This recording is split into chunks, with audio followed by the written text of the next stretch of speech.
Hello everyone and welcome to the first content corner. The content corral. So this first question is from my friend Jay, and he asked, what's a good lens for outdoor photography? You know, once again, it really depends on what you're doing and what the look that you want.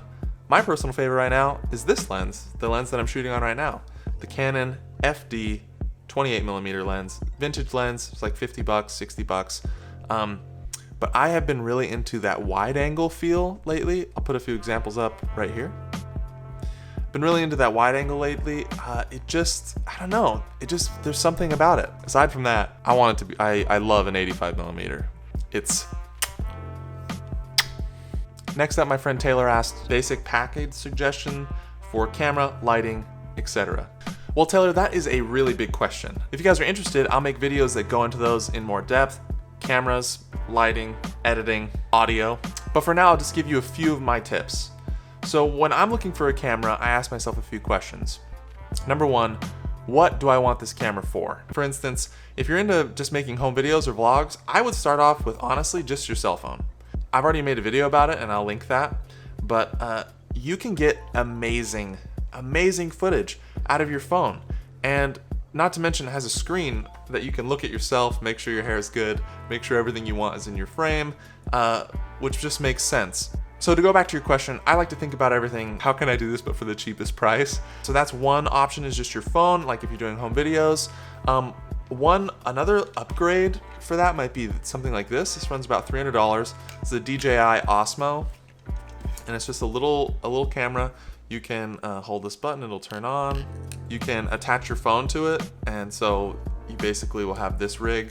It'll be like a little setup here. And what this does is this little head right here stabilizes your footage. So if you're, you're gonna be running around the beach with your kids or a Disney vlog or something like that, and you know it's gonna be kind of like really run and gun, you're running around a bunch and stability is really important to you, then something like this might be really important. I'd also recommend this to people who do skate or action stuff because it's so smooth and so small and so discreet. That's one recommendation, but it's not for everybody. For instance, it doesn't zoom. So if you're at Disneyland and you're like, oh, look at her cute face on this beautiful ride, and then you can't zoom in to see it, it's like, well, what good is this thing? I have made a whole short film on it, which I will link up in the corner or down below. You know, Taylor, basically what I'm trying to say is, those are really big questions, and I'm gonna dive into those in another video. But I will touch just briefly on lighting. You can do a ton with lights that you already have. In fact, I have a video that's coming out very soon about RGB light bulbs. These light bulbs, $10. They can change color, they can do a bunch of different stuff. The lights that I use right now, that are lighting me right now, are $45, and they put out really good, beautiful, soft light. In the beginning, I used a lot of stuff from Home Depot, big work lights that you can just soften by putting something in front of. There are a lot of options out there, and I will dive into that more into another video. So Josh asks, good, better, best audio options, boom versus lav, external recorder, or to camera? So that's a big question, and I'm gonna answer probably more of those questions in another video. I will say, here are the differences. So right now I'm recording straight into my camera, and I'm using the Rode Video Micro. Listen, this thing is like $60 and it's freaking amazing. I mean, you hear me. Here is how I sound, tip of the tongue, teeth in the lips, to quote Jack Black, with the Rode Video Micro. Here's how I sound with just the onboard mic on the camera. Here's what I sound like with a lav mic. This is called a Rodelink Lav. I love these things. I have two of them. I personally try to avoid using lavs whenever I can. As you can see, it's on the outside of my shirt here. I don't like seeing microphones, so a lot of times what I'll do is I'll put it underneath the shirt of the actor or actress. But no matter what you do, there's always gonna be some mic noise, and I have just struggled with that. So I'd rather opt out for a boom, or better yet, both. Have them wearing a lav mic and having wear a boom, or having a boom. And I would always recommend recording to an external recorder. Right now I'm recording straight into camera, but for this scenario, it's easier for me to just plug it right into my camera. I don't worry about compression. Also, your camera has, I think it's called auto gain or something like that. So basically, when it gets quiet, your camera turns up the gain, turns up the volume. It's like, what should I be hearing anything? Anyway, it just makes it more difficult to adjust the levels.